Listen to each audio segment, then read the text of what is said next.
ఆద్యంత లీలామృతం. భాగవత కథలు. శ్రీల సూత గోస్వామి. సూతుడు, సూత మహర్షి, సూత పౌరాణికుడని అనేక పేర్లతో ప్రసిద్ధి చెందిన శ్రీల సూత గోస్వామి పురాణ శ్రవణం చేసే వారందరికీ చిరపరిచితుడు. సుఖదేవ గోస్వామి, పరీక్షిత్తుల సంవాద రూపంలో ఉన్నట్టి శ్రీమద్భాగవతం శౌనకాది ఋషులు సూత గోస్వామి మధ్య జరిగిన చర్చ రూపంలో మనకు ఇవ్వబడింది. శ్రీమద్భాగవతాన్ని శ్రీకృష్ణుడే సాక్షాత్తుగా బ్రహ్మదేవుని హృదయంలో చెప్పగా, బ్రహ్మ దానిని చతుశ్లోకి భాగవత రూపంలో తన పుత్రుడైన నారదునికి తెలియచేశాడు. నారదుడు దానిని తన శిష్యుడైన వ్యాసదేవునికి తెలియచేయగా, వ్యాసుడు దానిని గ్రంథస్థం చేసి తన పుత్రుడైన సుఖదేవునితో అధ్యయనం చేయించారు. సుఖదేవ గోస్వామి దానిని పరీక్షిత్ మహారాజుకు వినిపించారు. గంగా తటంలో ప్రాయోపవిష్టుడై ఉన్నట్టి పరీక్షిత్ మహారాజుకు వారం రోజులలో ముక్తిని కలిగించే విధానాన్ని గురించి అందరూ చర్చించుకునే సమయంలో సుఖదేవుడు వచ్చి అతనికి శ్రీమద్భాగవతాన్ని వినిపించారు. దానిని శ్రవణం చేసిన పుణ్యభాగులలో శ్రీల సూత గోస్వామి ఒకరు. ఆ సూత గోస్వామియే భాగవతాన్ని తిరిగి శౌనకాది ఋషులకు నైమిసారణ్యంలో వినిపించారు. ఈ విశ్వం మొత్తం నిక్షిప్తమయ్యే రీతిలో బ్రహ్మదేవుడు ఒక చక్రాన్ని సృష్టించాడని వాయవీయ తంత్రంలో చెప్పబడింది. అట్టి చక్రం యొక్క పిడి నైమిసారణ్యంలో ప్రతిష్ఠించబడింది. అటువంటి ప్రభావశీలమైన నైమిసారణ్యం యొక్క ప్రస్తావన వరాహ పురాణంలో కూడా ఉన్నది. నైమిసారణ్యంలో యజ్ఞం చేయడం ద్వారా దానవుల బలాన్ని నశింపచేయవచ్చునని ఆ పురాణంలో చెప్పబడింది. ఈ కారణము వలననే బ్రాహ్మణులు యజ్ఞాచరణానికి నైమిసారణ్యాన్ని ఎంచుకుంటారు. మహర్షులు సర్వదా జనులకు శుభాన్ని కలిగించడానికి సంకల్పించి ఉంటారు. ఏ విధంగా వారికి సుఖశాంతులను కలిగించాలని వారు ఆతృత పడతారు. అందుకే శౌనకుని అధ్యక్షతలో ఋషులందరూ పవిత్రమైన నైమిసారణ్యంలో సమకూడి యజ్ఞ నిర్వహణకు సిద్ధపడ్డారు. కలియుగ దోష సాగరము దోషనిధి కాబట్టి ఏదైనా కార్యాన్ని ఆరంభిస్తే దాని ఫలితం నిశ్చయంగా లభిస్తుందని నమ్మకం ఉండదు. అయినప్పటికీ ఋషులు తమ వంతు బాధ్యతగా యజ్ఞదీక్షను చేపట్టారు.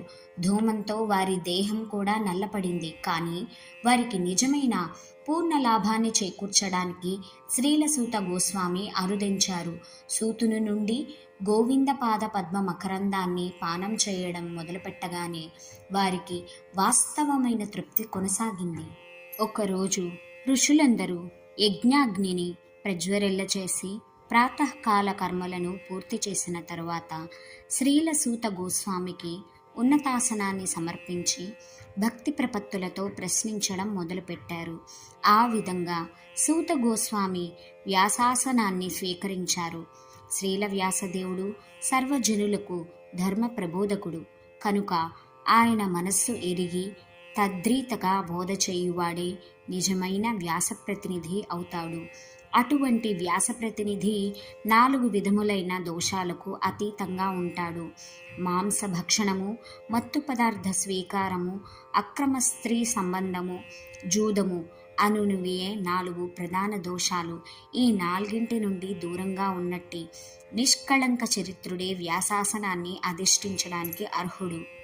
వ్యాసప్రతినిధి దోషాతీతుడే కాకుండా వేదశాస్త్రాలలో నిష్ణాతుడై ఉండాలి. రామాయణ భారతాల వంటి ఇతిహాసాలు కూడా వేదములలోని భాగములే కాబట్టి ఆచార్యుడు లేదా గోస్వామి ఈ శాస్త్రాలలో నిష్ణాతుడై ఉండాలి. శ్రీలసూత గోస్వామి పాపరహితుడే కాక శాస్త్రాలలో నిష్ణాతుడని కూడా శౌనకాది ఋషులకు తెలుసు. అందుకే వారు స్పష్టంగా త్వయా ఖలు పురాణాయని సేతి హాసాని చానఘా అన్నారు. అంటే, ఓ సూత గోస్వామి, మీరు సంపూర్ణంగా దోషరహితులు, ధర్మశాస్త్రాలలో పురాణేతిహాసాలలో పరమ నిష్ణాతులు అని దాని అర్థము. భగవదావతారమూర్తి అయిన వ్యాసదేవుడు రచించినట్టి శాస్త్రములన్నింటిలోనూ సూత గోస్వామి నిష్ణాతుడు. భౌతిక జ్ఞానము తత్వజ్ఞానములందు నిష్ణాతులైన ఇతర మునులను గురించి కూడా ఆయనకు తెలుసు. సూత గోస్వామి పరమ సౌమ్యుడు కనుక గురువులు ఆయనకు వినమ్ర శిష్యునకు అనుగ్రహించడి గుహ్యమైన జ్ఞానాన్ని తెలియచేశారు. నిజానికి ఆధ్యాత్మిక విజయ రహస్యం ఇదే. యస్య ప్రసాదాద్ భగవత్ప్రసాద యస్య ప్రసాదాన్నగతికుతో అని శ్రీల విశ్వనాథ చక్రవర్తి ఠాకూరులు గురువష్టకంలో కీర్తించారు. గురుదేవునికి ప్రియమును కలిగించడం ద్వారానే ఎవరైనా కృష్ణునికి ప్రియాన్ని కలిగించగలరు. గురుదేవునికి ప్రియం కలగకపోతే ఆధ్యాత్మిక ప్రగతిలో గొప్ప అవరోధం కలుగుతుంది, గొప్ప ఉపద్రవం వాటిల్లుతుంది. శ్రీల సూత గోస్వామికి చక్కని శిష్యుని లక్షణాలన్నీ ఉన్నాయి. అందుకే ఆయన వ్యాసాది గురువుల నుండి దివ్యానుగ్రహాన్ని పొందారు. అటువంటి ప్రామాణికుడైన సూతుడే సరియైన వక్తయని నిర్ణయించి సౌనకాది ఋషులు భాగవత శ్రవణానికి సిద్ధపడ్డారు.